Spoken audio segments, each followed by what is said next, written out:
Et salut à tous et bienvenue dans ce nouvel épisode de Culture Potterienne. Donc comme d'habitude, faisons le point sur les votes du dernier épisode. Vous avez été 724 à voter et c'est Dolores Ombrage qui l'emporte avec 540 votes face à Gilderoy Lockhart avec 184 votes. Donc vous l'aurez compris, aujourd'hui nous allons parler d'un personnage les plus détestés de la saga, je dirais même le plus détesté, Dolores Ombrage.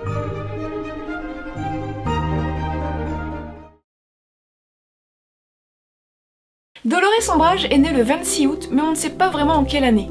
D'après Wikia, ce serait avant 1965. Elle est la fille d'un sorcier du nom de Orford Ombrage et d'une moldue du nom de Helen Cracknell. Elle est donc de sang mêlé. Son frère, dont on ignore le nom, lui, est un crackmoll. Pour rappel, un crackmoll est une personne sans pouvoir magique et qui a au moins un parent sorcier. À l'âge de 11 ans, Dolores Ombrage fait son entrée au collège Poudlard et sera bien évidemment envoyée à Serpentard. Le directeur de la maison Serpentard de cette époque n'est nul autre que notre cher Horace Slughorn. Elle ne réussira jamais à atteindre un poste qui aurait pu lui donner du pouvoir tel que préfet, et elle détesta d'ailleurs toutes les années qu'elle passa à Poudlard. Ça explique d'ailleurs pourquoi elle gâche autant la vie des étudiants lorsqu'elle y est professeure. Enfin bref, à 15 ans, la mère de Dolores se sépare de son père. La mère de Dolores retournera vivre dans le monde moldu avec son frère, et suite à ça, Dolores les reniera tous les deux, et se vantera d'être de sang pur. À 17 ans, elle obtient son diplôme de Poudlard et intègre le ministère de la magie en tant que stagiaire dans le service des usages abusifs de la magie. Dolores est une femme pleine d'ambition, rusée, mais surtout cireuse de pompe. Et c'est grâce à cela qu'elle montera rapidement dans les échelons et atteindra le poste de directrice de cabinet à ses 30 ans. Ayant honte de son père qui lui n'occupait qu'un poste de bas niveau au ministère, elle fit pression sur lui afin de le faire démissionner. Il ne fut alors plus d'aucune gêne pour elle et elle put ainsi continuer à grimper les échelons sans se soucier de la réputation de son père. Elle devint rapidement sous-secrétaire d'État auprès de Cornelius Fudge.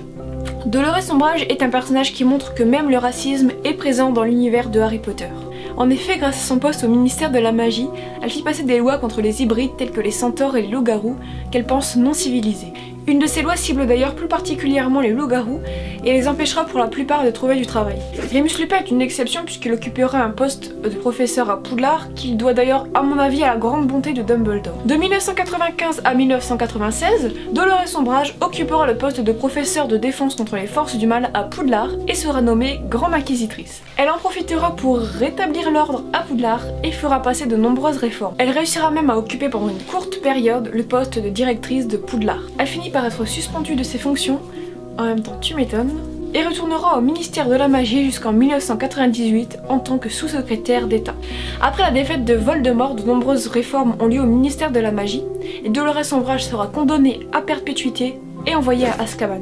Voilà concernant l'histoire de Dolores Ombrage. Alors comme vous avez pu le voir, c'est un personnage assez exécrable, oui je crois que c'est le mot.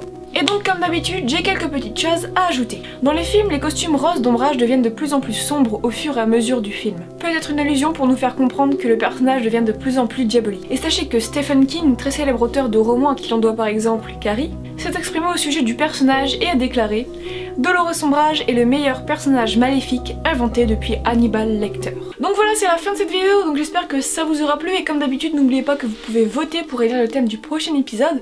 Donc le lien du sondage pour voter se trouve dans la description. Et donc cette semaine, vous avez le choix entre le balai volant et la baguette magique. Voilà, à très bientôt.